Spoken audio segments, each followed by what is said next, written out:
Bonjour et bienvenue dans ce 11e épisode du Monde de Donald sur Divergence Politique. Mec, Divergence Great Again, c'est marqué sur le mug. Pour nous soutenir, c'est très très simple, il n'y a qu'une seule solution les amis. Vous le voyez en haut dans le coin de cet écran. Faites un j'aime à cette vidéo s'il vous plaît, partagez-la avec vos amis si elle vous plaît. Bien entendu, abonnez-vous à la chaîne Divergence Politique, activez la cloche pour avoir les notifications sur nos prochains programmes. Puis si vous voulez nous soutenir, que ce soit par YouTube, par les super thanks, ces dons automatiques pour les personnes qui sont enregistrés sur YouTube, vous pouvez nous soutenir comme ça, ou bien tout simplement avec un don de manière très traditionnelle par le biais du QR code qui est juste au-dessus de moi. Ce QR code, il vous permet de faire un don sur PayPal ou via par un paiement par carte bleue, via Stripe. Voilà, extrêmement simple. Beaucoup de choses à dire aujourd'hui dans cette semaine sur le monde de Donald. On va parler d'international, on va parler de national. Au national, vous verrez, on y reviendra. C'est notamment ces primaires. Je vous expliquerai en détail un petit peu le fonctionnement de ces primaires qui sont très importantes dans le cadre de la préparation des midterms. Je vous rappelle les midterms, ce sera le mardi 2 novembre 2026 aux États-Unis. On reviendra dessus notamment et on sera en direct sur place avec probablement Nicolas Mirkovic et peut-être même Xavier Moreau pour suivre en direct l'actualité. Donc voilà, restez bien sur notre chaîne Divergence Politique. Pour parler un petit peu d'international, allez, vous le voyez sur cette affiche, CNN qui nous dit Trump est enfermé, s'est enfermé de lui-même dans sa stratégie en Iran. Effectivement, une stratégie qui est difficile à cerner et à comprendre pour les Américains, même pas que pour les Américains, ceci étant.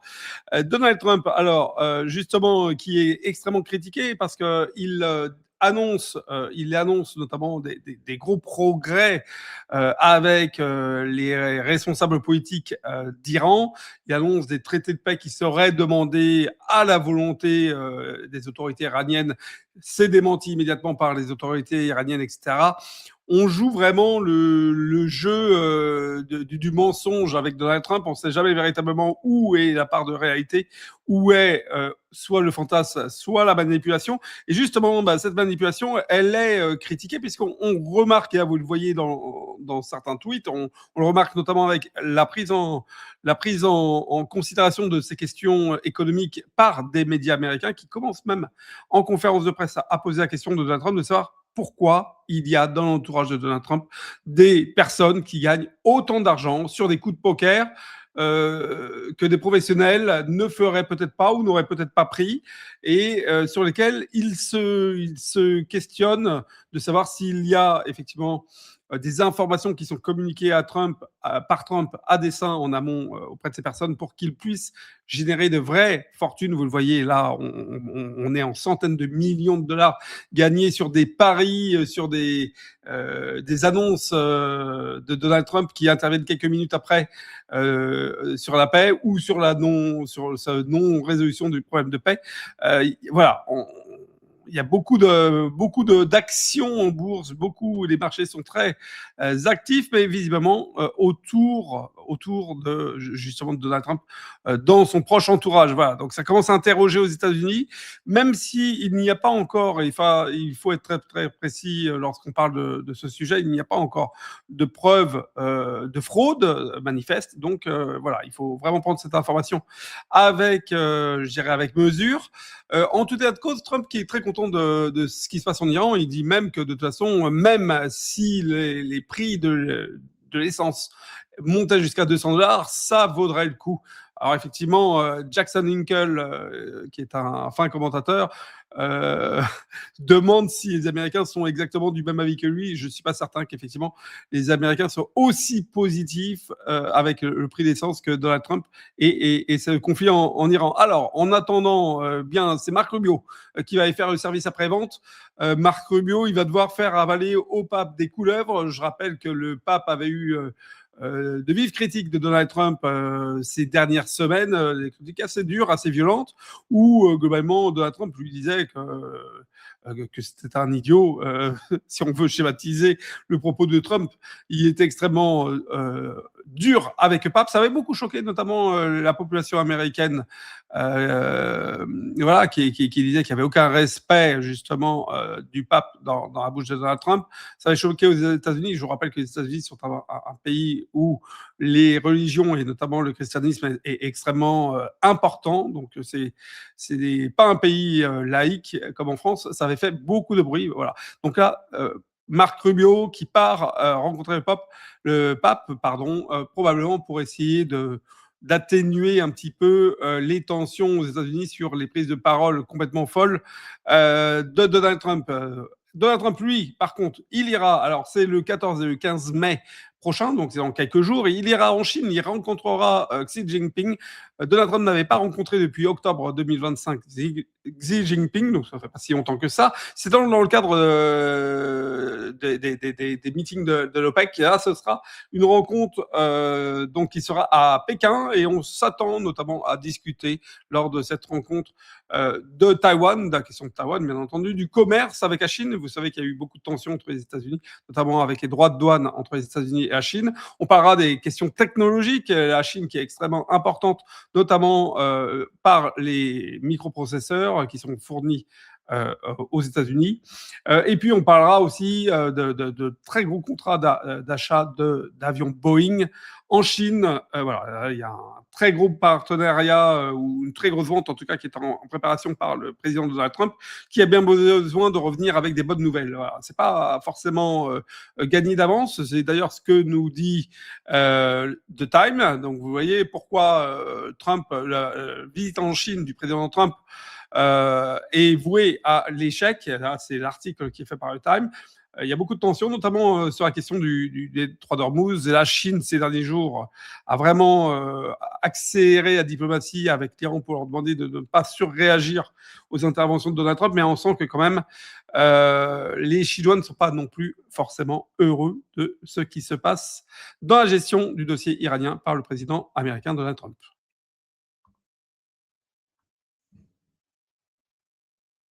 Allez, on est sur l'économie maintenant. On va passer un petit peu quelques indicateurs qui sont importants pour vraiment comprendre la situation et comprendre notamment les hausses ou les chutes de la popularité de Donald Trump. On le verra à la fin justement de cette petite chronique éco. On va parler effectivement du prix d'essence.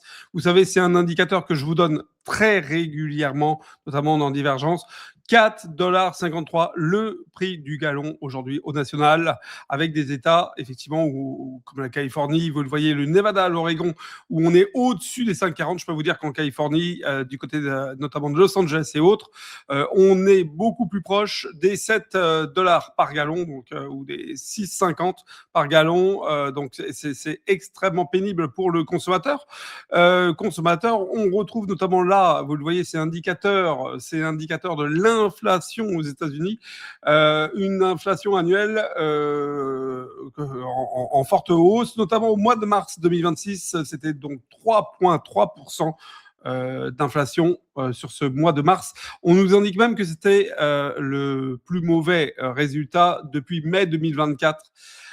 C'est notamment lié forcément à la hausse des coûts d'énergie. Alors, c'est 12,5% pour les coûts d'énergie, rien qu'à eux-mêmes. Donc, vous voyez l'impact de cette guerre en Iran sur le marché américain, sur les populations américaines. Il est considérable cet impact. Ce qui fait que forcément, vous le voyez dans les sondages qui sont réalisés. Là, c'est CNN qui vient de faire un sondage. C'était à date du 5 mai, de se faire de ma part, donc c'est-à-dire il y a 2 jours. Trump est devenu moins populaire ou quasiment aussi impopulaire que l'était George Bush. Donc c'est pour dire George Bush qui a été un président extrêmement peu apprécié aux États-Unis par les Américains. On est à moins de 35% d'opinion positive au national. Alors bien entendu, vous allez me dire, ça inclut bien entendu les populations démocrates. Et ça inclut aussi ceux qui ne sont pas affiliés à un parti, ce que nous, en France, on pourrait considérer comme le centre, mais ça inclut effectivement une partie, malheureusement pour Donald Trump, de son électorat républicain et MAGA, et MAGA, et MAGA, et MAGA. Vous le voyez sur cette courbe qui est notifiée tout en haut, c'était le jour de l'arrivée de Donald Trump. Tout en bas de la courbe, c'est sa cote de popularité actuelle. Donc vous le voyez, c'est en descente. Malheureusement, ce n'est pas positif et tous les petites explications qui sont sur les côtés sont des points marquants. Par exemple, l'Iran, par exemple, les problématiques que l'on a connues avec le ICE, par exemple, le kidnapping de Maduro, etc. Donc ça permet de mesurer à chaque fois qu'il y a eu un grand événement dans l'organisation de Donald Trump, gouvernementale de Donald Trump, veut voir quels sont les impacts en termes de popularité. C'est pas très positif en tout cas. Et il va falloir se méfier pour Donald Trump parce que c'est le sujet que l'on va aborder maintenant. On arrive déjà dans les primaires qui sont les primaires des midterms. Allez, Road to the Midterms, c'est le titre. Alors, donc, du coup, puisqu'on revient en politique, on reprend la casquette MAGA, on change de mug, on prend le mec Divergence Gretagen en rouge. Et les amis, pourquoi je fais ça? Parce que tout simplement, c'est le moment pour Trump de réunir autour de lui ses troupes. Qu'est-ce que c'est que ces primaires qui vont amener donc jusqu'aux élections, jusqu'aux midterms de novembre 2026, eh bien, c'est tout simplement, vous le voyez ici en agenda, c'est une élection par État, par state, soit des sénateurs, soit des gouverneurs. Voilà, il y a pas des gouverneurs, pardon, des députés, c'est députés ou sénateurs, ou dans certains États, on le voit notamment en Ohio, c'était les deux également. Et ça, vous le voyez, chaque case, c'est donc un État qui fera son renouvellement jusqu'à novembre. En fait, c'est très simple. Le fonctionnement expliqué est extrêmement simple. Les électeurs donc de chaque parti, du parti démocrate et du parti républicain, vont voter en fait pour désigner quel sera leur représentant donc pour ces midterms. Donc ça permet en fait de simplifier et de ne pas avoir en une seule journée les élections partout au même endroit avec une campagne électorale qui se joue entre tous les partis. Là, véritablement, c'est comme pour les présidentielles, on fait des primaires par État, par parti. Donc là, vous le voyez, le premier État, c'était en mars. C'était le 3 mars, c'était North Carolina, donc la Caroline du Nord et le Texas. Alors, les résultats à côté Trump, on ne va pas parler des démocrates parce que c'est pas très, ça nous intéresse pas trop. On va parler vraiment, on va se focaliser sur les Republicans. En Caroline du Nord, c'est un représentant de Donald Trump qui a été élu. Donc là, c'était une première victoire pour Donald Trump. Texas, ça a été beaucoup plus mitigé, à tel point que finalement, on est arrivé sur un deuxième tour qui n'est pas encore effectué. Donc là, on va laisser le Texas, je dirais, en balance. Ça montre bien que sur un État pourtant aussi conservateur que le Texas, bien Donald Trump a perdu beaucoup d'appui. Je rappelle que le Texas était un État très important pour Donald Trump dans son élection en 2024. En octobre 2024. Donc là, même c'était début novembre, pardon, 2024. Donc on voit que là, il y a une érosion un petit peu du pouvoir trumpien au sein des républicains. Illinois, Ohio, ben là c'est pareil. L'Illinois, pardon, en français, c'est pas une réussite pour Donald Trump. C'est celui qui a été élu côté Republicans. C'est un représentant qui n'est pas membre, je dirais, du clan trumpien. Par contre, en Ohio, là, c'est plein succès. C'est plein succès en Ohio et en Indiana d'ailleurs. Vous le voyez en Indiana, c'est en hop, c'est ici, ça doit être ici. Voilà, bon, c'est trop petit pour moi pour voir. Vous voyez la carte un petit peu américaine, donc avec ceux qui ont déjà voté qui sont en bleu, et c'est le titre. C'est la revanche. C'est la revanche de Trump. Trump a pris sa revanche, notamment en Indiana et en Ohio. Ohio et Indiana. Indiana, c'était notamment un État sur lequel il y avait vraiment une opposition à faire passer certaines décisions de Donald Trump de la part des Republicans qui étaient élus sur place, qui étaient plutôt en opposition au président de la République. Donc Donald Trump a pris sa revanche sur ses infidèles, ouvrez les guillemets bien entendu, sur ses infidèles en réussissant à placer effectivement des candidats qui soient des candidats favorables, en tout cas à la politique de Donald Trump. On va suivre un petit peu la suite. Vous voyez, tous les États vont progressivement voter. Ça ira jusqu'à tout début novembre, puisque tout début novembre, vous le voyez bien, on vous en parle depuis quelques temps sur Divergence Politique. Le mardi 2 novembre, ce sont les midterms, ce sont donc les grandes élections. Les Américains vont descendre dans la rue pour voter et donner une majorité encore à Donald Trump, comme celle qu'il avait obtenue donc en 2024, en novembre, début novembre 2024, lorsqu'il avait été élu, ou justement à l'inverse, c'est-à-dire retoquer sa politique et ne pas lui assurer de majorité, ce qui serait une situation extrêmement périlleuse pour Donald Trump. Alors, est-ce qu'il y aurait des possibilités d'avoir des impeachments à ce moment-là? Ça, c'est quelque chose qui est compliqué à envisager. Il faudrait quand même qu'il y ait un grand nombre d'élus à ce moment-là qui trahissent Donald Trump. C'est pas certain qu'on puisse aller vers un impeachment.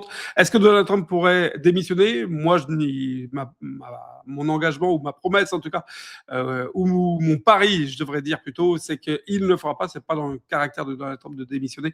Donc bon, voilà. En tout cas, le tour de la politique, vous voyez, on est revenu dans une période électorale extrêmement importante pour Donald Trump, le président Donald Trump.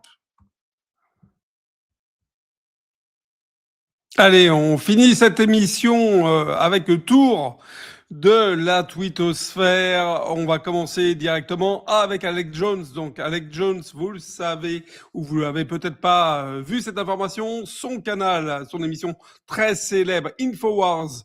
Infowars, c'était une émission qui avait été fondée, je crois, en 1997 ou 1999. Donc c'est vraiment une émission, je dirais, iconique de la droite conservatrice américaine. Bien, l'émission a été fermée suite à des attaques de la part des autorités fiscales et policières. Curieusement, après que Alex Jones ait tourné le dos à Donald Trump. Donc là, est-ce qu'il faut y voir une conséquence? Bien, en tout cas, l'émission a été purement et simplement arrêtée pour des raisons économiques et juridiques. Alex Jones, qui ne s'est pas encore positionné sur un nouveau programme, en tout cas sur son X, sur son compte X, eh bien, il s'est affiché aux côtés, ou en tout cas en sympathie avec Tucker Carlson.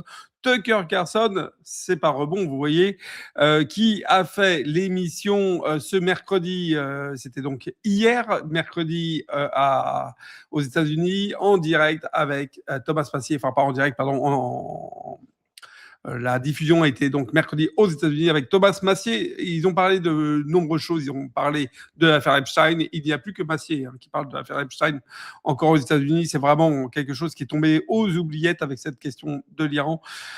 Thomas Massier, eh bien, qui est soutenu par Rand Paul. Rand Paul, si vous écoutez cette émission, si vous suivez Divergence Politique, si vous écoutez les émissions de Nicolas Mirkovitch sur la politique américaine sans divergence, Nicolas parle énormément et souvent de Rand Paul comme personnalité importante au sein des Republicans.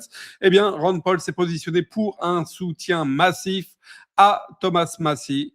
Voilà, et ce qui montre bien l'opposition au sein des Republicans d'une partie des électeurs à Donald Trump. Nick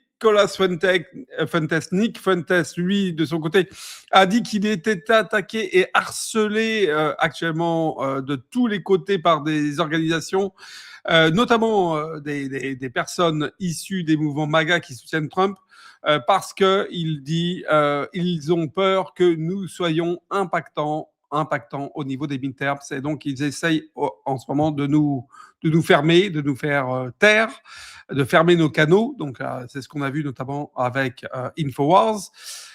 Alors moi, je vous le dis, si on prend tout bout à bout, et voilà ce qu'on pourrait avoir en 2028 ou 27 lors des prochaines élections américaines, ce serait potentiellement un Thomas Massie qui aujourd'hui tiendrait la corde côté républicain pour représenter le parti. Donc gardez bien ce pari. On est le 7 mai 2026, donc c'est quand même un petit peu ces anticipations fiction que je fais là, parce qu'il y a beaucoup de choses qui vont se passer en politique, bien entendu. Mais pour l'instant, Thomas Massie est quelqu'un qui est en train de prendre des couleurs au niveau national.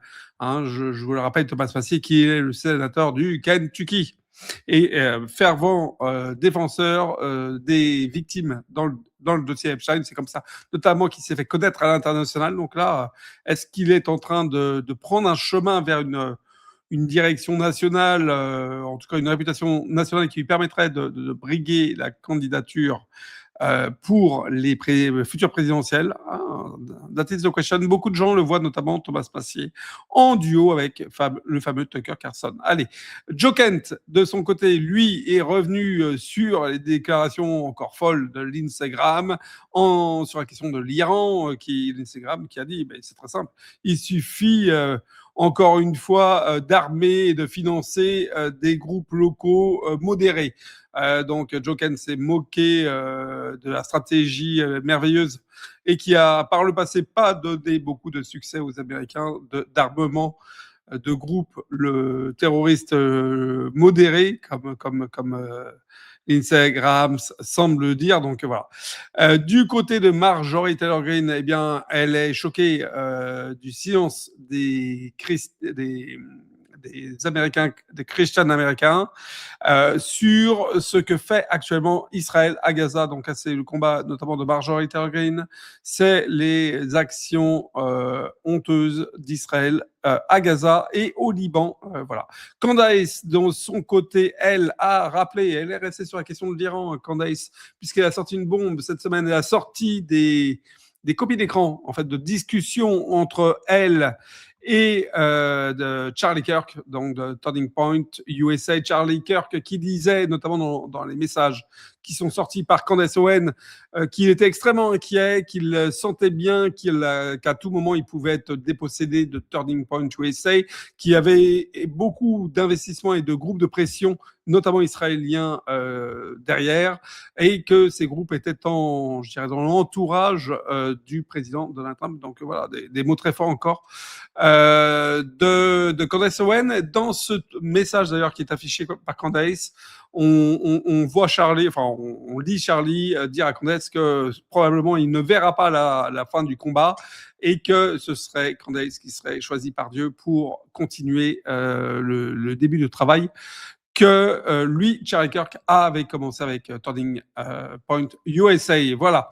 De son côté, Megyn Kelly, voilà, la chouchoute de Nicolas Mirkovitch, Megyn Kelly qui, elle, est revenue sur l'histoire de la ballroom de Donald Trump. Je vous rappelle cette énorme salle de conférence, de meeting qui est souhaitée au sein même de la Maison-Blanche par le président Donald Trump. Donald Trump qui avait annoncé, bien entendu, que ça ne coûterait pas un centime, pas un cent, je devrais dire même, aux contribuables américains. Ça a été complètement débunké. Il avait dit, Donald Trump, ce sont des donateurs privés et moi-même qui financeront ça. Bien entendu, non, pas du tout. Ça a été complètement débunké. Et Megyn Kelly tire à boulet rouge sur ces fameux 1 billion de dollars, 1 milliard de dollars, qui sont ajoutés par les Republicans au Congrès qui sont rajoutés pour construire cette fameuse ballroom aux contribuables américains. Donc, vous voyez, encore une fois, c'était du pipeau. Et enfin, la toute dernière image, eh bien, écoutez, c'est un cadeau. C'est Donald Trump, hop là, c'est sa fiche. Elle a, eh bien, un peu plus de temps, Donald Trump en 2016 qui disait je vais travailler pour vous, je ne vais pas avoir le temps de jouer au golf. Eh bien, depuis son retour, vous le voyez, c'est les Republicans contre Trump qui le disent. Depuis son retour donc au pouvoir, en janvier 2025, Trump a passé 106 de ses 473 jours à jouer au golf. Et ça a coûté la bagatelle de 150 millions de dollars aux contribuables américains. Voilà, messieurs, mesdames, si vous avez aimé cette émission, n'oubliez pas, faites un j'aime, partagez-la. Abonnez-vous, bien entendu, à Divergence Politique. Et puis, je vous dis à très vite dans le monde de Donald. À bientôt.